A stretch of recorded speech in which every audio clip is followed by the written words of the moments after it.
मैं 35 साल ऐसा इंसान हूँ जो सबसे पहले ऑफिस में पहुंचा।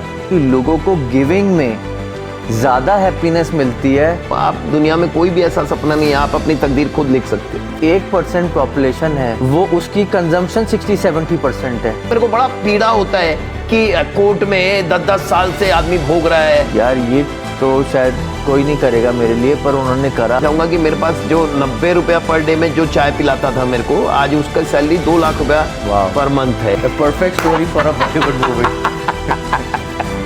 Hi, so today we have a very unique guest actually, who started his life from a very small background, and from 300 rupees he started building up his business.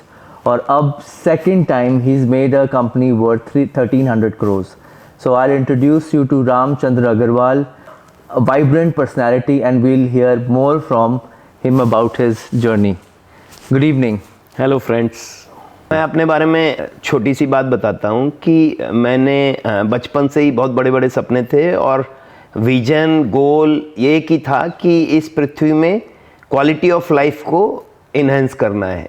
तो बचपन से ही सोचता था कि भाई कम्युनिस्ट विचारधारा का था कि कैसे सब लोगों को हैप्पी किया जाए, सबको बराबर हक मिले, सबको बराबर बटे, जो भी इस दुनिया में वेल्थ है वो सबको बराबर बटे। तो वो सोच के साथ मैंने लाइफ चालू की और शुरू में बचपन से ही लाइब्रेरी में जाना, अच्छे बुक्स पढ़ना और टीवी में अच्छे प्रोग्राम देखना, ये शौक़ था।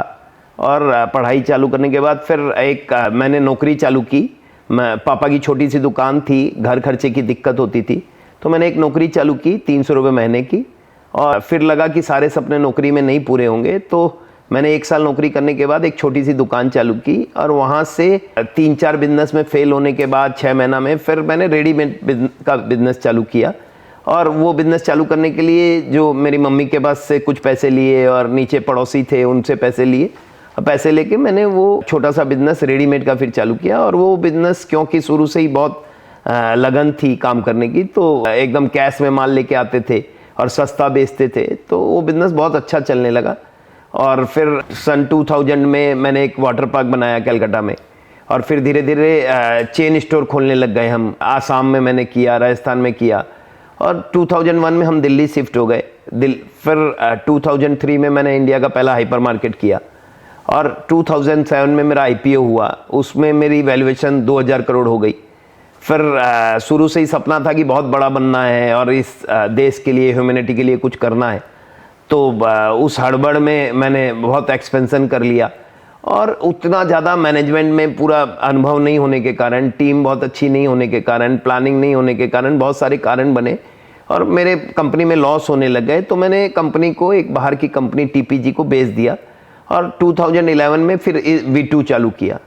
और अभी V2 में करीब मेरा वापस से जो मेरा विशाल में टर्नओवर था जब मैंने TPG को बेचा, तो उस समय 1100 करोड़ का टर्नओवर था। तो इस बार शायद 1150 या 1150 करोड़ का टर्नओवर रहेगा। और अभी भी सपना यही है कि कैसे इस पृथ्वी पे क्वालिटी ऑफ लाइफ जो ह्यूमन बीइंग का है, हाँ, वॉर नहीं हो, पॉल्यूशन नहीं हो, ये जो रोजी रोटी की लड़ाई है, ये जो ह्यूमन हेल्थ है, एजुकेशन सिस्टम है, पॉपुलेशन एक्सप्लोजन है, तो ये सब चीज़ के बारे में कैसे काम करके और क्वालिटी ऑफ लाइफ कैसे चेंज किया जाए, कैसे इसको इनहेंस किया जाए, सपना यही है। वेरी नाइस जी। मैं आपसे एक चीज़ पूछना चाहता था, जैसे जब आप छोटे थे, ऑफ कोर्स आप एक छोटी फैमिली से थे, आपके अराउंड वो लोग थे जिन्होंने बड़ी चीज़ें नहीं अचीव करी थी। उस समय क्या ऐसी चीज़ हुई कि आपको लगा कि नहीं यार, मैं इन चीज़ों के लिए नहीं बना, मैं बड़ी चीज़ों के लिए बनाऊँ? कोई ऐसा एक्सपीरियंस हुआ आपको जो आपको लगा कि यार ये चीज़ें मुझे नहीं समझ में आ रही? ये बात बोलना बहुत मुश्किल है कि अपने को क्या चीज़ इन्वायरमेंट से हम सीखते हैं और क्या चीज़ हमको DNA में आती है। तो लेकिन ये मेरे को याद है कि बचपन से ही एम्बिशन बहुत बड़ा था कि कुछ बड़ा करना है जीवन में, और बचपन से ही बहुत प्रयत्नशील था। हमेशा से जिसको डोपामिन बोलते हैं वो मेरा बहुत हाई रहता था। और क्योंकि पूरी ज़िंदगी ये है कि व्हेन यू गेट सक्सेस, तो सक्सेस अपने आप में एक इतना बड़ा नशा है कि आपको और प्रेरित करते रहता है आगे बढ़ने के लिए। और मेरे को जीवन में शुरू से ही सक्सेस मिलने लग गया।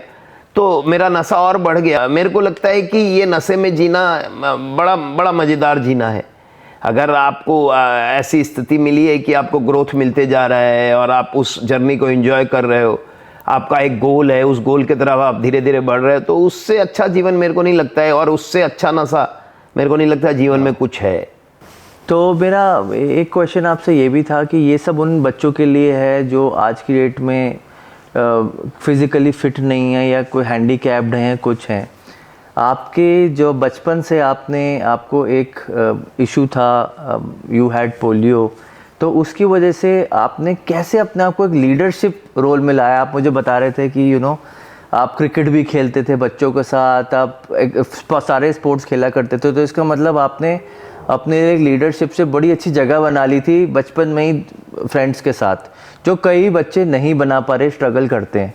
तो अगर जो ये बच्चे या उनके पेरेंट्स अगर आपको भी सुन रहे हैं, तो आप उनके लिए क्या बोलना चाहोगे, कैसे अपने बच्चे को तैयार करें फॉर वर्ल्ड ऑफ टुडे? मेरे ख्याल से ये जो दिमाग है अपना, और मेरा हमेशा से ही रहा है कि mind training and mind control से you can win over the world. तो अगर आपके दिमाग में मजबूती, और मैं तो बोलूँगा मेरे को ईश्वर ने जो दिमाग दिया है, मैं तो चाहूँगा कि हर जन्म में मेरे को अपंग बनाए, लेकिन मेरे को ऐसा दिमाग चाहिए जो रियली मैंने हर समय एक उस गोल की तरफ बढ़ने का मेरे अंदर चाहत है, और मैं प्रयत्न करते रहता हूँ। मैं टाइम पे एक्सरसाइज करता हूँ, मैं टाइम पे मैं 35 साल ऐसा इंसान हूँ जो सबसे पहले ऑफिस में पहुँचा, और मेरे ऑफिस में एक्सरसाइज वगैरह भी होती है। तो ये दिमाग अपने को ऐसा दिया है ईश्वर ने कि अगर इसको हम सही ढंग से अगर इसकी ट्रेनिंग करें और इसको सही ढंग से यूटिलाइज करें, तो आप दुनिया में कोई भी ऐसा सपना नहीं है, आप अपनी तकदीर खुद लिख सकते हो। आपकी तकदीर आपके हाथ में नहीं है, आपकी तकदीर आपके माइंड ट्रेनिंग पे है। How you control your mind, your discipline, your mind training. So basically it's up to the parents कि वो अपने बच्चों को ऐसा माइंडसेट दें, ऐसा प्रिपेयर करें कि वो बच्चा भी जो है वो बाकी सब चीज़ें भूल जाए और कहे कि मेरा माइंड जो है सब कुछ कॉन्कर कर सकता है। यस, उसको ऐसा एक इन्वायरमेंट मिलना चाहिए स्कूल में, हाँ जी, उसके साथियों में, उसको एक ऐसा इन्वायरमेंट मिले जिससे कि वो उसका माइंड ऐसा डेवलप हो, और इतना मजबूत माइंड हो, और उसको माइंड ट्रेनिंग के बारे में शुरू से ही ऐसी बुक्स वो पढ़े, ऐसे वीडियोस देखे, ऐसे लोगों से वो मिले, जिससे कि उसका माइंड वैसा ही ट्रेंड हो जैसा एक अच्छे इंसान का होना चाहिए। जब आप बड़े हुए, आपने अपना पहला बिजनेस शुरू किया, तो ऑफ कोर्स हर बिज़नेस में जब आप शुरू करते हैं फेलियर्स आते हैं, और कई बार आदमी सोचता है कि यार ये this is not my thing, मैं शायद नहीं कर सकता। तो कैसे आप मेंटली क्या सोचते थे, कैसे अपने आप को, अपने परसिवेरेंस, हार्ड वर्क, ऑनेस्टी, क्या वो चीज़ें थी जिससे आपने कहा कि बॉस मैं तो करके रहूँगा ये, और चाहे ये नहीं तो ये सही, और ये नहीं वो नहीं तो कोई और सही, पर मैं बिज़नेस तो बनाऊँगा। तो क्या आपके दिमाग में ऐसी चीज़ आई पहला बिज़नेस शुरू करते हुए कि आप उसको बस करते चले गए? अभी तक मेरे जीवन की फिलॉसफी, मेरे जीवन का सच, और मेरे को लगता है यही सच हर इंसान का होना चाहिए। हर आदमी खोज रहा है कि भैया जीवन का सच क्या है। तो मैंने जो, अभी मेरी उम्र 59 ईयर्स की है, और मैंने जो जीवन का सच समझा है अभी तक, वो सच ये है कि हम इवॉल्व हो रहे हैं। हमने जो ह्यूमैनिटी का इतिहास है, तो हमने जीवन चालू किया था मंकी से, और ये मंकी से जो दिमाग इवॉल्व होते होते होते मेरे को लगता है इसका अंतिम सफर बुद्धा तक का है। तो मैंने एक बनाया है कि monkey to Buddha, evolution of mind, evolution of human. तो उसको मैंने जितना मेरे में बुद्धि है, मैंने 7 भाग में बांटा है कि पहला हेल्थ, दूसरा माइंड, तीसरा रिलेशनशिप, चौथा कर्मा, पांचवा स्पिरिचुअलिटी, छठा गुड गवर्नेंस। मैंने ये 6-7 बातों में ये पूरे जीवन को बांटा है कि अगर आप एक नया नैरेटिव देना चाहते हो, ये ह्यूमन स्पीसीज जो इस प्लेनेट पे है, उस जीवन को एक नया नैरेटिव देना है, नया सोच लाना है, तो मेरे ख्याल से अगर हर इंसान ये अगर 6-7 पॉइंट पे ध्यान दे और इसके सब पॉइंट्स पे ध्यान दे, तो मेरे को लगता है कि अपने जो परिकल्पना है अपना एक स्वर्गीय लाइफ जीने का, हेवनली लाइफ जीने का, मेरे ख्याल से वो अपने हेवन पृथ्वी पे उतार सकते हैं अगर हम ब्रेन ट्रेनिंग के द्वारा और ये 6-7 पॉइंट पे ध्यान देते हुए अगर जीवन में आगे बढ़े। और फिर अगर आप बोलेंगे तो मैं एक एक चीज़ एलोबरेट करूंगा कि हेल्थ में क्या क्या ज़रूरी है और माइंड के लिए क्या क्या ज़रूरी है, रिलेशनशिप में क्या ज़रूरी है, स्पिरिचुअलिटी क्या है, गुड गवर्नेंस क्या है और कर्मा क्या है। वाह। सो रिलेशनशिप से शुरू करते हैं कि आपकी जो आपके पेरेंट्स के साथ जो रिलेशनशिप थी और आज जो आपकी अपने बच्चों के साथ रिलेशनशिप है, उसमें आप क्या फ़र्क देखते हैं?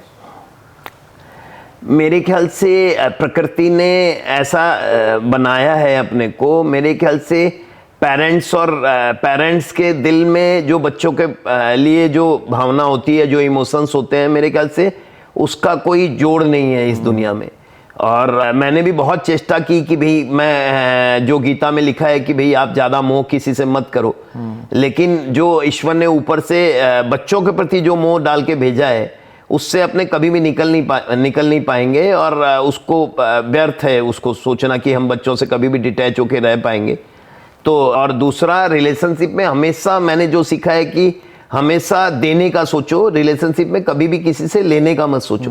तो मैंने जीवन में हर समय, बच्चे हो या रिलेशन में, मैंने सोचा है कि हमेशा प्यार इतना दो और हर चीज में पहले हाथ ऐसे रखो जिससे कि कभी भी जीवन में हर रिलेशन अच्छा रहे, इन terms of emotion, love, emotion, whatever, physical, अगर किसी को कुछ देना है तो।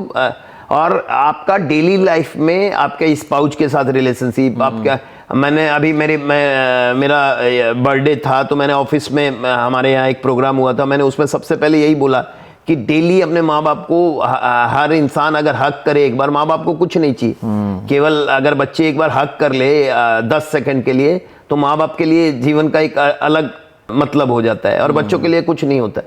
तो मेरे ख्याल से अगर आपको एक सुखी जीवन जीना है तो रिलेशनशिप बहुत जरूरी है। Relationship with your parents, relationship आपके बच्चों के साथ, रिलेशनशिप आपके लाइफ पार्टनर के साथ, और रिलेशनशिप आपके दोस्तों के साथ, रिलेशनशिप सोसाइटी के साथ। तो और रिलेशनशिप का सबसे बड़ा मामला है कि रिलेशनशिप में आप हमेशा माने कुछ देने लायक बनो, आप सोसाइटी को देने लायक बनो, आप दोस्तों के लिए करो कुछ। हर समय आपका दिल में ये होना चाहिए कि मैं लोभ से किसी से कुछ लूं नहीं, हमेशा मेरा पलड़ा भारी रहे कि यस, रिलेशनशिप में मेरे को कुछ देना है, इन terms of love, in terms of empathy, in terms of everything. नहीं, आप बिल्कुल सही कह रहे हैं। और स्पेशली जो आपने सुख की बात करी, हैप्पीनेस की बात करी, मैं आपको देखता हूँ कि आप हमेशा खुश रहते हैं। लास्ट टाइम जब हम मिले थे आपके घर पे, and you know we were having a party at your house, और you know I was dancing, और आप you know you were excited, you were happy, and you were you know giving me all that thing कि करो भाई, I am loving it to watch you. So ये जो आपके अंदर energy है, हैप्पीनेस है, ये मुझे समझनी है आपसे, एंड फॉर पीपल जो आपको सुन रहे हैं, कि what is the meaning of happiness for you? आप हैप्पीनेस को कैसे देखते हैं? वेदर हैप्पीनेस के लिए क्या ज़रूरी है? क्या it is important to have lot of abundance, lot of money, और एक आदमी जैसा है वो वैसे भी खुश रह सकता है, चाहे वो कहीं भी हो? हैप्पीनेस मेरे ख्याल से स्टेट ऑफ माइंड है। हैप्पीनेस फीलिंग है कि आप अगर हेल्दी हो, आपके गोल धीरे धीरे आप अपने गोल की तरफ बढ़ रहे हो, आपका व्यवहार सबके साथ अच्छा है, और आपको मालूम होना चाहिए कि आपका हैप्पीनेस क्या है। किसी का हैप्पीनेस है कि भैया मैं कुछ गेम खेलता हूँ, आउटडोर गेम खेलता हूँ और उसमें मेरा हैप्पीनेस है। किसी का हैप्पीनेस है कि भैया मैं 4 लोगों के साथ बैठता हूँ, हंसी मजाक करता हूँ, वो हैप्पीनेस है। आपको समझना पड़ेगा डेफिनेशन ऑफ हैप्पीनेस क्या है। हैप्पीनेस केवल वो नहीं है कि भाई हम कोई नशा करें और वो एक पर्टिकुलर टाइम के लिए हमको हमारा डोपामिन हाई हो और उसके बाद तो हैप्पीनेस तो, और अपने जिन चीज़ों में हैप्पीनेस खोज रहे हैं, टू एक्वायर वेल्थ या टू एक्वायर किसी से छीन के कुछ ले लें और उससे हैप्पीनेस पैदा कर लें, या किसी का हक मार के हैप्पीनेस पैदा कर लें, तो वो सही डेफिनेशन। मेरे ख्याल से मैक्सिमम लोग डेफिनेशन ऑफ हैप्पीनेस नहीं समझ पा रहे हैं कि सच में हैप्पीनेस है क्या। हैप्पीनेस सेटिस्फैक्शन में है, हैप्पीनेस किसी को बांटने में है। आजकल लोग मेरे ख्याल से हर समय सोचते हैं कि भैया मैं अच्छा तब बनूंगा हाँ जब मेरे पास कुछ आ जाएगा, लेकिन हैप्पीनेस उसमें है जब हर समय ये सोचे इंसान कि मैं जितना प्रकृति से ले रहा हूँ उससे 10 गुना मैं जनरेट करूँ प्रकृति के लिए, और मैं प्रकृति को दूं, और मैं विश्वास दिलाता हूं कि आप जितना प्रकृति को देंगे प्रकृति आपको 10 गुना ज्यादा देगी। लेकिन first you have to be a very good person in every aspect of life. नहीं, आप बिल्कुल, जो आपने गिविंग की बात करी ना, उस पे एक काइंडनेस के ऊपर एक बहुत अच्छी साइंटिफिक रिसर्च है। उसमें एक ब्रिटिश कोलंबिया में रिसर्च हुई। उसमें उन्होंने रैंडम स्टूडेंट्स के पास गए और उन्हें बोला कि आपको हम 2 चॉइसेस देते हैं, either you want 5%, I mean $5 for your self, या $20 to give it to someone else. और 100% लोगों ने $20 चूज़ किया। उन्होंने कहा जो मज़ा दूसरों को पैसे देने में है ना, दूसरों की हेल्प करने में, वो अपने लिए भी नहीं है। और फिर उन्होंने वही स्टडी के लिए कहा कि यार चलो, ब्रिटिश कोलंबिया में ऐसा हो सकता है कि सब रिच लोग हैं या they're come from well to do family, तो उन्हें $5 से वैसे ही फ़र्क नहीं पड़ना था। तो शायद let's try this in a place where people are poor. So वो उन्होंने युगांडा में एक मार्केट के अंदर ये सेम स्टडी करी कि अब लोगों को $5 आप अपने लिए खर्च कर सकते हो या $20 किसी और को दे सकते हो हेल्प के लिए। और वहाँ भी सब ने $20 चूज़ करे। तो ये एक साइंटिफिक स्टडी ये बताती है कि लोगों को गिविंग में ज़्यादा हैप्पीनेस मिलती है rather than doing it for themselves. तो ये जो आपका पूरा फिलॉसफी है ना कि गिविंग का सोचो, गिविंग का देखो, तो तुम एनवायरनमेंट में लोगों के लिए, रिलेशनशिप के कितनी गिविंग कर सकते हो, वही, उससे ऊपर कोई चीज़ नहीं है। ना, I completely believe in it. और यही तो बुद्धा का ज्ञान है। जिस दिन ह्यूमैनिटी में अपने जो बेसिक इंस्टिंक्ट है, जो मंकी वाला, वो जो छीना झपटी वाला, वो जो बिना कुछ खटे कुछ मिल जाए, वो वाला, तो वो सब जिस दिन अपने छोड़ेंगे और जिस दिन अपने बुद्धा के प्रिंसिपल पे चलेंगे, तो आप सोचिए ये जीवन कितना अच्छा होगा, ये प्रकृति कितनी सुंदर होगी। नहीं, 100% मुझे लगता है कि सिर्फ पैसा ज़रूरी है, एक वक्त तक ज़रूरी है कि जब तक आपके बेसिक नेसेसिटीज़ आपकी पूरी नहीं हो रही तब तक बहुत ज़रूरी है। जब आपकी एक टाइम के आप उस लेवल पे आ जाए जब आपकी सारी बेसिक नेसेसिटीज़ पूरी हो रही हैं, तब मनी की वैल्यू आपके लिए कम होती चली जाती है। फिर आपके लिए मनी नहीं चाहिए, फिर आपके लिए वो आप गिविंग ढूंढ रहे हो, वो चीज़ें ढूंढ रहे हो जो आपको खुशी दे। इसके ऊपर एक बहुत ही ब्यूटीफुल स्टडी हुई थी जिसमें उन्होंने देखा 21 लॉटरी विनर्स और 29 पैराप्लेजिक जिनको पैरालिसिस हुआ उसी साल, और उन्होंने ये किया कि 2 साल बाद कौन ज़्यादा खुश रहेगा। एंड दैट स्टडी शोड कि 2 साल बाद जो बंदा पैरालिसिस हो चुका था वो ज़्यादा खुश था लॉटरी विनर से। क्यों? क्योंकि लॉटरी विनर के साथ क्या हुआ, उसको एक साथ सब कुछ मिल गया। एक साथ सब कुछ मिलने की वजह से उसके लिए छोटी खुशियाँ ख़त्म हो गई और हर बड़ी खुशी का वो हैबिचुअल हो गया। मतलब उसको कुछ मज़ा नहीं आने लगा किसी भी चीज़ में, तो उसकी हैप्पीनेस ख़त्म हो गई है ना। अब उसे ना छोटी चीज़ में खुशी मिल रही है ना बड़ी चीज़ में खुशी मिल रही है। और वहीं जो जिस बंदे को पैरालिसिस हुआ था वो छोटी छोटी खुशियों में खुश हो रहा था कि चलो अब मेरा मूवमेंट शुरू हो गया, अब मैं ये कर पा रहा हूँ, मैं ये एक्सपीरियंस कर पा रहा हूँ, अब ये मैं फीलिंग ले पा रहा हूँ, और वो उससे ज़्यादा खुश निकला। सो ये एक बहुत बढ़िया स्टडी निकली जिसमें दिखाया कि मनी एक हद तक ज़रूरी है but it is not answer to everything. इसमें मेरा मानना है कि आप सोचो कि इंसान इस खुशी की दौड़ में, किस खुशी की दौड़ में हम लगे हुए हैं, और उस खुशी की दौड़ में अपने क्या क्रिएट कर लिए हैं, ये कैसा माहौल क्रिएट कर लिए हैं कि एक देश दूसरे देश के ऊपर बॉम्ब गिरा रहा है, हम ग्लोबल वार्मिंग कर रहे हैं, हम एक बहुत बड़ा तबका आपस में लड़ रहा है दुनिया में, भूखमरी है, माना हम कहाँ आ गए हैं दुनिया में, कितने देश में, कितने शहरों में, हम खुद भारत में हमारे मैक्सिमम सिटीज़ मैक्सिमम पॉल्यूटेड है, हम कितने जल्दी बीमार पड़ रहे हैं, हमारा इम्यूनिटी कितनी कमज़ोर हो गई है। तो हम किस दौड़ में लगे हुए हैं, हम अपने आप को जितना खुश करने का चेष्टा कर रहे हैं हम उतने और दुखी होते जा रहे हैं, इन terms of health, in terms of peace of mind, in terms of everything. तो मेरे ख्याल से एक बार अपने को रुक के और एक बार सोचना चाहिए, अपने को पूरा एक ऐसा माहौल बनाना चाहिए और उसमें सिस्टमेटिक चेंज लाना चाहिए कि सिस्टम में क्या चेंज करें। तो जो जहाँ पे जिस पृथ्वी पे 50 या 100 करोड़ लोग होने चाहिए वहाँ पे 700 करोड़ लोग हो गए हैं। तो सबसे पहले हमको पॉपुलेशन कंट्रोल करना चाहिए क्योंकि रिसोर्सेज तो लिमिटेड है, और जितने ज़्यादा लोग होंगे, अगर रोटी एक है खाने वाले 10 है तो छीना झपटी होगी। और जब भी अगर खाने वाला 5 है और रोटियां 20 है तो छीना झपटी का माहौल नहीं होगा, वो फिर थ्योरी ऑफ एबंडेंस वाला चलेगा कि पहले तुम पहले तुम पहले तुम।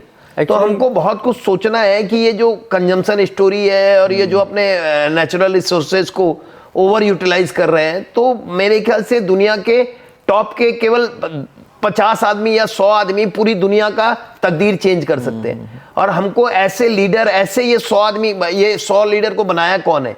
चाहे वो यूएस का प्रेसिडेंट है, वो चाइना का प्रेसिडेंट है, या एलन मस्क है, या सबसे बड़ा पैसा वाला है, या उनको बनाता कौन है? उनको हम जैसे आदमी बनाते हैं। तो अगर हम थोड़ा सा दिमाग यूज करके हम अपने जो टॉप के 100 लोग हैं ऐसे चूज करें जो कि एक क्वालिटी ऑफ लाइफ, जिनका गोल ऑफ लाइफ होना चाहिए कि हाँ हम वॉर नहीं करेंगे, हम ग्लोबल वार्मिंग नहीं होने देंगे, सब खुशी कैसे रहे इस पृथ्वी में, हेवन कैसे, हेवनली लाइफ एक आम आदमी जी सके। तो इट इज ऑल, मैं तो मानता हूं कि मैंने एक थ्योरी निकाली है कि आपकी तकदीर आपके हाथों में नहीं है, आपकी तकदीर आपके ब्रेन में है। जैसे जितना ज्यादा आप ब्रेन को ट्रेन करोगे इन terms of discipline, in terms of choosing your government, in terms of, तो मेरा सपना है कि मैं जीवन में, मेरे पास जो नॉलेज मैंने लिया है और जो मेरा है कि भैया मैं एक क्वालिटी ऑफ लाइफ को इस पृथ्वी पे चेंज करना चाहता हूं, तो मेरा अब एक ही सपना है कि मैं कैसे इस दुनिया का बहुत पावरफुल आदमी बनूं, जहां मेरे को इतनी ताकत मिले कि I can bring a total change in the atmosphere in terms of systematic change.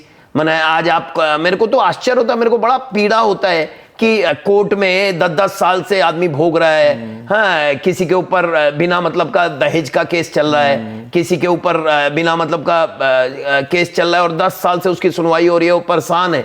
हाँ, तो क्या अपने को ये दिखाई नहीं दे रहा है कि अपने जुडिशियल सिस्टम में चेंज लाना चाहिए? अपने इतना पॉल्यूशन के कारण बीमारी फैल रही है, इतना अपने स्ट्रेस्ड लाइफ जी रहे हैं, तो अपने को दिखता नहीं है कि एजुकेशन सिस्टम में चेंज लाके, अपना वर्किंग सिस्टम में अपने को पूरा सिस्टमेटिक चेंज लाके अपने इस लाइफ को हेवनली बना सकते हैं। नहीं, आपने सही कहा। You know, Elon Musk also says the same thing कि प्रॉब्लम हमारी वर्ल्ड की पॉपुलेशन नहीं है, प्रॉब्लम हमारी वर्ल्ड की ये है कि जो 1% पॉपुलेशन है वो उसकी कंजम्पशन 60-70% है।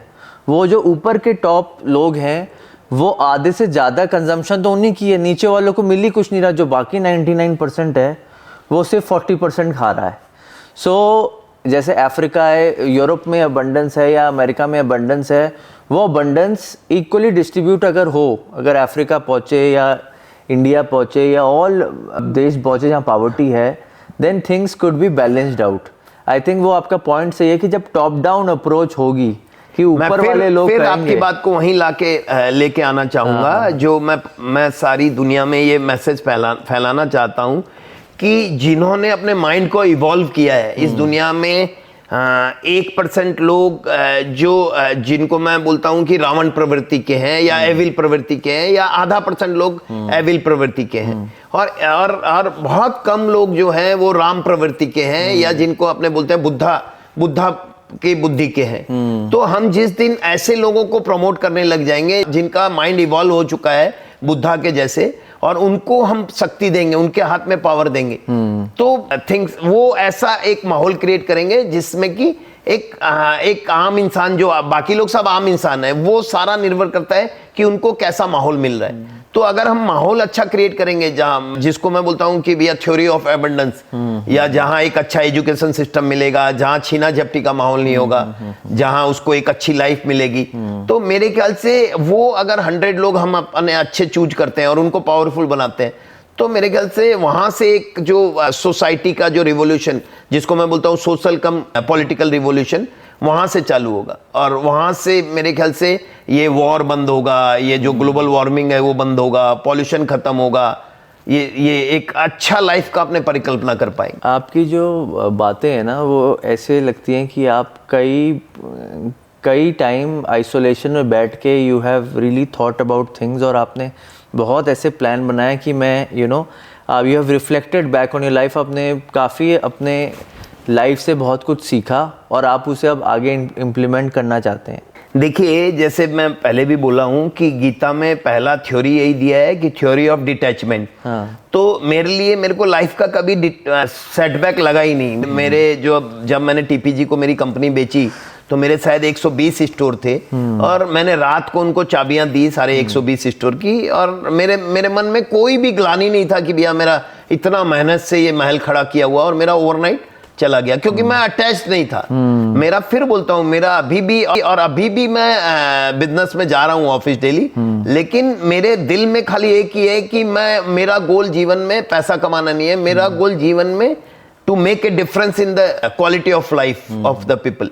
मेरे को लगता है कि बहुत लॉजिकल मैं बातें कर रहा हूँ एंड इट इज पॉसिबल। मेरे ख्याल से जिस दिन लोगों का माइंड चेंज होगा, जिस दिन वो और मंकी से बुद्धा वाला इवोल्यूशन उनका और फास्ट होगा, मेरे ख्याल से बहुत लॉजिकल अपने बहुत अच्छी लाइफ जी सकते हैं अपने यहाँ पे। और मेरा मन यही है कि जिस दिन मेरे को इतना पावर मिलेगा या मेरी बातों को तवज्जो दी जाएगी, तो मैं बहुत फास्ट काम करना चाहता हूँ कि ये प्रकृति बहुत सुंदर होनी चाहिए, ये प्रकृति में ये सब जो जिसको अपने बोलते हैं गलत बातें, ये नहीं होनी चाहिए, और यहाँ एक अपने बहुत अच्छा जीवन जी सकते हैं। नहीं, बिल्कुल। मैं जब आपके ऑफिस आया था, शायद 1 साल हो गया होगा उस बात को, we were talking about wellness and opportunity wellness for your projects जो आप कर रहे हैं। तो मैंने आपके ऑफिस में आके ना आपका एक बड़ा अच्छा कल्चर देखा। नॉर्मली मैं मानता हूँ कि ये पूरी दुनिया का, चाहे वो एक कंपनी हो, चाहे एक देश हो या पूरी ह्यूमैनिटी हो, मेरा मानना है एक क्वालिटी लाइफ जीने के लिए क्वालिटी इंसान होना बहुत ज़रूरी है। इंसान का अच्छा होना बहुत ज़रूरी है। तो मैं अपने ऑफिस के बाहर टैगलाइन लगाना चाहता हूँ कि we manufacture good people, good human being. और वो good human being in terms of, फिर वही बात है कि भैया उसका हेल्थ अच्छा होना चाहिए, वो कर्मा पे उसका विश्वास होना चाहिए, वो प्रोडक्टिव होना चाहिए, वो अपने नीचे वाले जो वर्कर हैं उनके साथ उनका व्यवहार अच्छा होना चाहिए, सोसाइटी के लिए वो अच्छे लोग होने चाहिए। तो एक अच्छा ह्यूमन बीइंग, और मेरा हर समय रहता है, क्योंकि मैं पिछले मेरे ख्याल से 25 साल से मेरे ऑफिस में सवेरे एक्सरसाइज होता है। अच्छा। तो मैंने और एक अच्छा शरीर ही एक अच्छे माइंड को मैंने केयर कर सकता है। तो मेरे ख्याल से हमारा हमेशा प्रयत्न रहता है, और मैं हमेशा अपने जो एम्प्लॉयज उनको समझाता हूँ कि एक अच्छे बनो in terms of discipline, in terms of सच्चाई, in terms of empathy, in terms of behaviour with your people, in terms of एक अच्छा जिसको अपने बोलते हैं सोसाइटी के लिए अच्छे बनिए। हाँ, आपको सिविक सेंस अच्छा होना चाहिए, आप एक अच्छे वोटर बनिए। तो मेरे ख्याल से क्वालिटी ऑफ लाइफ जो जुड़ा हुआ है प्लैनेट पे, वो पूरा जुड़ा हुआ है क्वालिटी ऑफ ह्यूमन बीइंग से। और मेरा हमेशा फोकस रहता है हर चीज में अपने को, मैं एक स्लोगन देना चाहता हूँ कि every day train your mind. और वो हर दिन अपने को सवेरे घर से कसम खा के निकलनी चाहिए कि हमको अच्छा बनना है। एवरी डे मैंने आपको अच्छाई की तरफ एक कदम और आगे बढ़ाना है कि हम और अच्छे कैसे बने। तो जैसे आपने अभी बताया, you give so much support, अपने लोगों को आसपास इतनी सपोर्ट देते हैं। क्या आपकी खुद लाइफ में, पर्सनल लाइफ में ऐसे लोग आए जिन्होंने आपको अनकंडीशनल सपोर्ट दी, जो आपने सोचा था कि यार ये तो शायद कोई नहीं करेगा मेरे लिए, पर उन्होंने करा, और उस मोमेंट के लिए वो बहुत इंपॉर्टेंट चीज़ थी? ऐसे कोई लाइफ में ऐसे लोग आए आपके?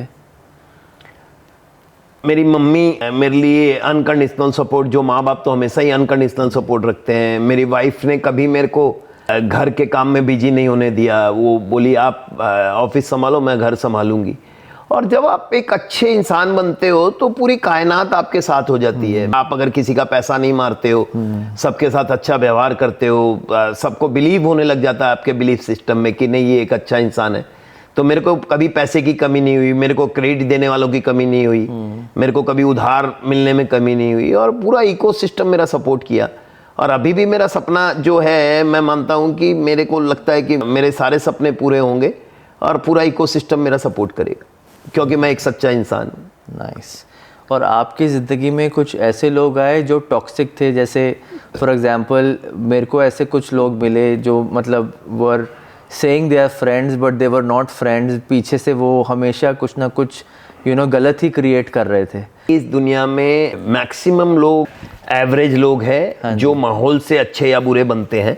उनको एक अच्छा माहौल दिया जाए तो। और कुछ लोग जो डीएनए से बुरे होते हैं, वो अगर आप टाइम पे पहचान जाओ तो उनके लिए भी वो ईश्वर की ये सृष्टि है, इसमें सब तरह के लोग हैं, तो उनसे दूर हो जाओ। मैंने यही सोचा है कि कभी भी आप ऐसे लोगों के साथ अलाइन नहीं होंगे जो नेगेटिव है, जिनको मैं पहचान रहा हूँ कि बुरे हैं, तो वो अपना जीवन जिए। मैं अब उनके साथ अलाइन होने का मेरा कोई इच्छा नहीं है। मेरा हमेशा रहता है कि ऐसा माहौल बनाओ जिसमें एवरेज आदमी भी अच्छा हो जाए, और बहुत एवरेज लोगों को मैंने बहुत अच्छा बना के मेरी कंपनी बहुत अच्छी बनाई है। मेरे पास बहुत कोई आईआईएम का बंदा नहीं है, कोई आईआईटी का बंदा नहीं है, एवरेज लोग हैं। मैं यहाँ पे ये भी बताना चाहूँगा कि मेरे पास जो 90 रुपया पर डे में जो चाय पिलाता था मेरे को, आज उसका सैलरी 2 लाख रुपया पर मंथ है। तो ये एक सीखना पड़ेगा अपने को कि how we can create, how we can manufacture good human being who are productive for your company, who are productive for overall society. अपने को वो अपने हाथ में वो जादू होना चाहिए, how we can manufacture those type of people. बहुत साधारण लोग असाधारण काम कर सकते हैं अगर उनको अच्छा माहौल मिले और उनको मोटिवेशन मिले काम करने का, और उनको एक अच्छा सिस्टम मिले काम करने का। What is your ultimate vision? मैं अपनी कंपनी को इतना बड़ा बनाना चाहता हूँ जिससे कि पैसे वाइज और मेरे को इतने लोग जानने लगे और मेरे को इतनी इज्जत मिले उनसे, और जिससे कि मैं इतना पावरफुल बन सकूं कि मैं लोगों की ज़िंदगी में कुछ डिफरेंस पैदा कर सकूं। तो मेरा जो बचपन से है कि एक ही एम है कि मैं इतना बड़ा बनूं, और अभी मेरे पास एक ही रास्ता है बड़ा बनने का, वो है मेरी कंपनी। तो मैं मेरी कंपनी को इतना बड़ा बनाना चाहता हूं जिससे कि लोग मेरे को जानने लगे, और जो भी मेरे थ्योरी फिलॉसफी है वो अच्छी लाइफ के लिए, अच्छापन के लिए, अच्छे सिस्टम के लिए, अच्छे प्रोसेसेस के लिए, एक खूबसूरत दुनिया के लिए, खूबसूरत कायनात के लिए मेरे को वो पावरफुल बनना है। और मैं अगर मेरे लाइफ में मेरे को कभी चांस मिला, मेरे ख्याल से इस दुनिया में जितने लोग हैं पावरफुल जो इस दुनिया को चला रहे हैं, उनकी एवरेज जो एज होगी वो मेरे ख्याल से 55 से 60 साल होगी। तो मैं उन लोगों से एक हाथ जोड़ के विनती करना चाहता हूं कि आगे 10-5 साल का जीवन मिला है, और 10-5 साल के जीवन में कुछ ऐसा कर जाओ जिससे कि आने वाली पीढ़ियों को ये पॉल्यूशन नहीं भोगना पड़े, ये अनहेल्दी लाइफ नहीं जीना पड़े, भूखमरी नहीं हो, ये ग्लोबल वार्मिंग का लफड़ा नहीं हो, ये जगह जगह हम आपस में लड़े नहीं, ये वॉर खत्म हो जाए, ये जो अपने आर्मामेंट पे इतना खर्चा कर रहे हैं और पेट को भूखा रख रहे हैं, ये सब खत्म हो जाए। तो मेरी एक विनती है उन लोगों से, क्योंकि उनकी लाइफ अब क्या है, मैं देख रहा हूं जो लोग अपने लिए जिए, जिन्होंने बहुत पैसा अर्जित किया गलत ढंग से, बड़े बड़े नेता है, उनको डेली सुनते हैं कि उनका डेथ हो रहा है। तो मेरा एक विनती है कि वो लोग थोड़ा जाग जाए कि नहीं, अल्टीमेट एम ये होना चाहिए कि आने वाली जो पीढ़ी है वो एक शांति का जीवन कैसे जी सके। ये जितने झमेले की मैं बात कर रहा हूँ, ये झमेले से परे एक खूबसूरत फूलों की दुनिया कैसे क्रिएट हो। ये जो आपने इतना हार्डवर्क किया अपनी लाइफ में, और डीप वर्क किया इतनी लाइफ में, छोटे से आप कि आप वो स्कूटर पे बैठ के सामान लेके जा रहे हो, ला रहे हो, सब कर रहे हो। आपने कोका कोला की शॉप चलाई, जहाँ आप रेफ्रिजरेटर आप अपने घर से ला के चला रहे थे सब। आज के जो यंगस्टर्स हैं वो हार्ड वर्क नहीं समझते, वेदर उन्होंने ना कभी देखा है, which is not their fault, क्योंकि वो एक लोअर मिडिल क्लास फैमिली में नहीं आए, वो एक मिडिल क्लास या रिच फैमिली में आए, तो उन्हें पता ही नहीं हार्ड वर्क क्या है, और उनको पता ही नहीं कि हार्ड वर्क होता कितना डीप है। तो जो सब आपने किया, जो सब आपने सीखा, आप क्या देखते हैं कि बच्चों को हार्ड वर्क करना चाहिए, और करना चाहिए तो क्यों करना चाहिए, और कैसे समझे वो हार्ड वर्क क्या होता है? क्योंकि सब आजकल वही बात करते हैं, वर्क लाइफ बैलेंस, ट्रैवल, और हार्ड वर्क पीछे रह जाता है। इसके लिए पूरा इकोसिस्टम जिम्मेदार है, हमको पूरा इकोसिस्टम चेंज करना पड़ेगा। जहाँ पे मैं ब्राजील गया था, तो वहाँ मेरे ख्याल से हर 3 या 5 किलोमीटर में एक स्टेडियम है। अच्छा। तो मेरा सपना है कि हर कॉलोनी में एक स्विमिंग पूल हो, एक स्टेडियम हो, खेलने की जगह हो, जिम करने की जगह हो, जहाँ वो बच्चे आउटडोर गेम खेल सके। हमारा एजुकेशन सिस्टम में बहुत बड़ा चेंज करने का दरकार है, जहाँ पे फिजिकल एक्टिविटी को हम ध्यान दें, प्रैक्टिकल एस्पेक्ट को ध्यान दें। मैं अभी MBA से बात कर रहा था, जो ज्वाइन किए हैं, बोला हमारा 30-40 साल से UGC जो सिलेबस बना रखा है पुराना, वही सिलेबस पे हमको ट्रेनिंग कंटेंट अच्छा नहीं है, सिलेबस अच्छा नहीं है, बच्चों के लिए कोई मोटिवेशन नहीं है पढ़ने का, उनका बोरिंग है वो जो कंटेंट है। अगर हम एक अच्छा एजुकेशन सिस्टम, एक अच्छा जो हेल्थ सिस्टम और उनको अगर सही ढंग से ग्रो नहीं करा पाएंगे तो फिर ऐसा ही आउटपुट निकलेगा। चश्मा आ जाता है, देखता हूं मैं, प्रोटीन की कमी है खाने पीने में, उनको मालूम नहीं है कि एक अच्छा खाना पीना कितना जरूरी है एक अच्छे शरीर के लिए, शरीर उनके लिए कितना जरूरी है। आप देखिए, अगर 100 में 25 लोग अगर यूएस और यूरोप में जिम जाते हैं तो यहाँ मेरे ख्याल से एक आदमी भी जिम नहीं जाता है हिंदू, क्योंकि हमने ऐसा एक माहौल क्रिएट किया हुआ है।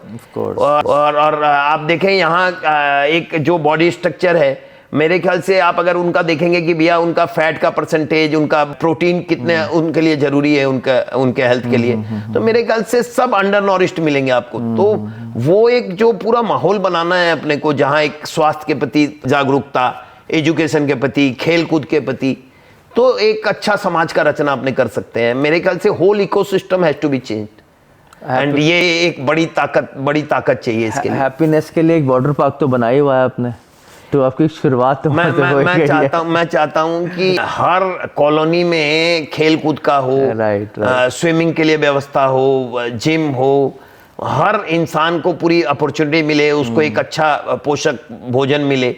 और उस सब के लिए ही मैं बार बार बोलता हूं कि पॉपुलेशन कंट्रोल जरूरी है, जितना सिस्टमेटिक चेंज जरूरी है, जिससे अपने ये जो फ्री बांट रहे हैं एजुकेटेड यूथ को या हर यूथ को अपॉर्चुनिटी पैदा करें उस पैसे से, और वो अपॉर्चुनिटी पैदा हो। और हर इंसान को अपॉर्चुनिटी चाहिए, उसको फ्री में कुछ नहीं चाहिए। उसके प्राइड को हम जगाएं कि वो प्राउडली बोले कि हमको फ्री में कुछ नहीं चाहिए, आप हमको अपॉर्चुनिटी दीजिए जिससे हम और 10 लोगों के लिए रिसोर्सेज क्रिएट करें। तो ये पूरा इकोसिस्टम अपने को तैयार करना है, और ईश्वर करेगा तो कभी मैं जरूर ये सब चीज के लिए ट्राई करूंगा जिस दिन मेरे को ये चांस मिले। नहीं, बिल्कुल, हम वेलनेस पे बात कर ही रहे थे और आप खुद यू कीप अ विजन की वेलनेस में आपने कुछ करना है, तो I think this is great. एक लास्ट चीज़ for young people who are coming into business, जो या अपॉर्चुनिटी थी उनके पास अच्छी एजुकेशन की या नहीं थी, आप उनको क्या गाइड करना चाहेंगे कि ये 3 या 4 चीज़ें तुम ज़रूर अपनी करो, जैसे डिसिप्लिन हो गया या मेंटल वेलबींग हो गई, या क्या ऐसे चीज़ें हैं जो आप लगता है कि एक person who starting a new business, entrepreneur, उसमें होनी चाहिए, और फिर there is no stopping back, उसको फिर पीछे मुड़ के नहीं देखना पड़ेगा? सबसे पहले मेरे जो बिजनेस के लिए 8-10 मैंने ब्रैकेट पॉइंट्स बनाए हैं, जिसमें सबसे जरूरी क्या है। तो सबसे पहले लाइन ऑफ बिजनेस एक चूज करना पड़ेगा जिसमें आपको लगता है कि हाँ, एक आम आदमी की वो जरूरत है, हम उस आम आदमी का प्रॉब्लम को हल करेंगे। That can be mobility, that can be green energy, that can be whatever, that can be training, that can be skill development, whatever business you want to be in। पहले एक अच्छा लाइन ऑफ बिजनेस को तय करिए, उसका business plan बनाइए, plan बना के, और फिर सबसे जरूरी है कि बिजनेस प्रोसेसेस, वो प्रोसेसेस इतने अच्छे होने चाहिए कि मैंने बिना प्रोसेस के कोई भी चीज़ नहीं चलेगी। तो मेरा पूरा फोकस रहता है कि भैया प्रोसेस पे ध्यान दें और इंडस्ट्री का बेस्ट प्रैक्टिसेस जो है वो अपने इम्प्लीमेंट करें। और उसके बाद उसका मास्टर डेटा मैनेजमेंट अच्छा होना चाहिए, उनकी रिपोर्ट्स, गैप रिपोर्ट पे पूरा काम होना चाहिए, हर एम्प्लॉय का प्रोडक्टिविटी एंड ट्रेनिंग पे अपने ध्यान दें, वो कैसे सेटिस्फाइड होकर काम करे। तो ये बिल्डिंग ब्लॉक्स है एक अच्छे बिजनेस खड़ा करने के लिए। और अच्छा सपना देखिए और ट्राई फॉर दैट। मेरे ख्याल से हर सपना पूरा करने लायक है, और चाहे कोई कितना भी 50 साल पुराना भी कोई कंपनी अगर किसी बिजनेस में है, तो मैं फिर बोलता हूं कि ह्यूमन जो बिहेवियर है वो हर समय कभी भी सैचुरेशन पॉइंट पे नहीं पहुंच सकता कोई भी बिजनेस। अगर आपके अंदर ताकत है, अगर आपके अंदर मोटिवेशन है, तो आप किसी भी स्टेब्लिश कंपनी से ज्यादा बड़ी लकीर खड़ी कर सकते हो, अगर आपके अंदर पैशन और ये जो 8-10 बातें जो बेस्ट प्रैक्टिसेस है बिजनेस खड़ा करने के, वो अगर हम इम्प्लीमेंट करें तो। नहीं, 100%। It was so good to talk to you. और ये जो हमने एक बड़ा ऑनेस्ट और एक बड़ा ओपन डिस्कशन किया, ये एक इट्स वेरी रिलेटेबल, और लोगों को वही जो भी इस नए बिजनेस में जा रहा है या जो आपको देख रहा है, और where you have taken your business second time, I must say आपने second time you have created the same size of business. तो इसमें कोई दूसरा कोई कुछ ये नहीं कह सकता कि अच्छा उस समय इंडस्ट्री अच्छी थी या उस समय टाइम अच्छा था तो भाई बना लिया मिस्टर अग्रवाल ने, but you have actually done it twice. मैं यहाँ लास्टली एक बात और बोलना चाहूँगा कि लोग विश्वास करते हैं कि भैया हमारी तकदीर कब साथ देगी। मैं बोलता हूँ तकदीर, भगवान, रिलीजन मेरे ख्याल से अपने बहुत डिस्टॉर्ट कर दिए हैं इन बातों को।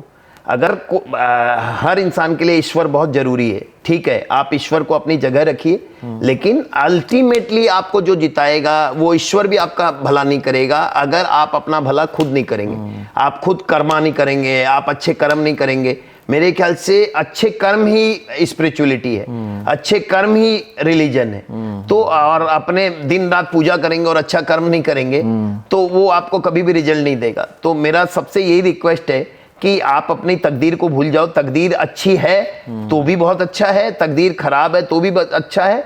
आप अपने जीवन में अपने कर्मों से, अपने ब्रेन की ट्रेनिंग से, आप अपने डिसिप्लिन से आप अपना जीवन को बहुत अच्छा कर सकते हो। और मैं विश्वास दिलाता हूँ, आज से आप अब एक बार ट्राई करिए। मैं सबको आह्वान करता हूँ कि एक बार आप ट्राई करिए अपने ब्रेन को ट्रेनिंग करने का, आज एक अच्छा जीवन जीने का, डिसिप्लिन जीवन जीने का, मेहनती जीवन जीने का, जहां आपने किसी से कुछ एक्सपेक्ट नहीं करें और अपने प्रकृति को 10 गुना देने का सोचे। अब आप बोलोगे कि सर आप बुद्धा जैसे बुद्धि की बात करते हो, आपके पास इतना अच्छा एक्सपीरियंस है, आपने रिटेल सबसे पहले लाया हिंदुस्तान में, मॉडर्न रिटेल, लेकिन पिछले 4-5 साल से आपकी कंपनी अच्छा क्यों नहीं कर रही है? तो मैं बताता हूँ कि मेरा बेटा मेरे साथ है और यंग बच्चे में बहुत होशियार है बेटा। यंग बच्चों में होता है कि वो सोचते हैं कि भैया जो वो सोच रहे हैं वो सब सही है। तो मैं पिछले 4-5 साल से जो भी डिसीजन लेना चाह रहा था, मेरा बेटा अभी 31 साल 32 साल का है, वो अपोज करता था कि पापा ये गलत होगा ये डिसीजन।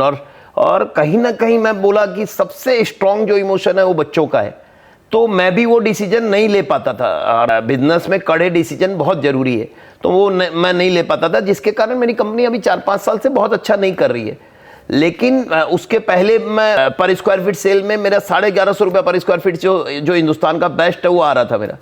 तो अभी वो जब अच्छा नहीं कर रहा था तो बेटा सोच रहा था कि भाई मेरे को और कुछ करना है, तो बेटा बोला मैं पढ़ने जाऊँगा 1 साल के लिए, वो एग्जीक्यूटिव MBA कोर्स के लिए स्पेन जाने का सोच रहा था। तो जाते वक्त मैंने उससे एक ही वादा लिया कि बेटा तू 1 साल के लिए जा रहा है, अगर और मेरे को बहुत प्यार है अपने बच्चे से, तो मैं उसको एक ही वादा लिया कि अगर मैं इस कंपनी को टर्न अराउंड 1 साल में कर दूंगा तो तू वापस आएगा और मेरे को ज्वाइन करेगा और मेरा बात सुनेगा। तो बोला हाँ पापा आप करो, आपको जो कर दो। और वो बात 1 साल में मैंने, आप देखिए मेरी कंपनी में अभी लास्ट क्वार्टर में मेरा सेम स्टोर सेल्स ग्रोथ 44% है, जो कि इंडस्ट्री में हर लोग आश्चर्य कर रहे हैं। तो this is power of conviction. अगर मैं बोलता हूं हर जगह प्रॉब्लम आता होगा, क्योंकि बाप बेटे का ईश्वर ने ऐसा बनाया है कि थॉट प्रोसेस एकदम डिफरेंट होता है। अब वो ही बेटा अब थोड़ा मेरा बात मानने लग गया, उसने चमत्कार देख लिया, तो अब वो चमत्कार को थोड़ा नमस्कार करने लग गया कि और वो मैंने 1 साल में कंपनी को कहां से कहां ले आया। जो कंपनी जिसका वैल्यूएशन अभी मेरे ख्याल से 200-250 करोड़ था, वो 1300 करोड़ का वैल्यूएशन हो गया। और इस साल हम करीब एबिटा प्रॉफिट 60-70 करोड़ का करेंगे। तो मैंने पावर ऑफ कन्विक्शन बहुत ज्यादा जरूरी है। जब आपके पास कन्विक्शन है कि हाँ ये कंपनी के लिए अच्छा है, ये मेरे बिजनेस के लिए अच्छा है, ये मेरे लाइफ के लिए अच्छा है, तो टेक योर डिसीजंस एंड उस डिसीजन पे अडिग रहिए। एक बार प्रॉब्लम आएगा कोई कड़े डिसीजन लेने में, but ultimately you will win. और अब हम और मेरा बेटा 1 और 1 11 हो गए हैं। अब वो थोड़ा अलाइन भी हो गया है मेरे डिसीजंस से और वो बहुत होशियार है। अब वो जो फ्यूजन हो गया है कि नया थॉट प्रोसेस और पुराना एक्सपीरियंस, मैं हमेशा बोलता हूँ कि बच्चा दोनों मिलेंगे तो 1 और 1 11 होंगे और एक बहुत बहुत बड़ी कंपनी का संरचना बनेगा। 100%। मैं तो उससे बात करता रहता हूँ, मिलता रहता हूँ, इतना फोकस्ड है अब, और कहता है अर्पित अब तो मुझे यही करना है। और you know I can see the kind of motivation he has. तो ये आप ये इससे सीख यही है कि बहुत लोग पुत्र मोह की वजह से अगर कन्विक्शन को लागू नहीं कर पाते हैं, तो मैं यही बोलूंगा कि आप अपने कन्विक्शन को मत छोड़िए, आप कन्विक्शन से आगे बढ़िए, आप जीत हासिल होगी। और बच्चों से मेरा ये आग्रह है कि थोड़ा एक्सपीरियंस को भी तवज्जो दीजिए। एक्सपीरियंस का बहुत बड़ा रोल है। आज जो भी दुनिया चला रहे हैं वो 50 साल से ऊपर के लोग चला रहे हैं जिन्होंने एक्सपीरियंस ग्रहण किया है। आप उनके एक्सपीरियंस को भी तवज्जो दीजिए। और सीनियर से ये है कि नए बच्चों को उत्साह और उनको मोटिवेट करिए और उनसे भी उनका एक्सपीरियंस का मजा लीजिए, जिससे कि 1 और 1 मिलके 11 हो। Thank you. This is for all the script writers to put it in a Bollywood movie. The perfect story for a Bollywood movie. Very good, चलो good, thank you ji, thank it was a great having you. You.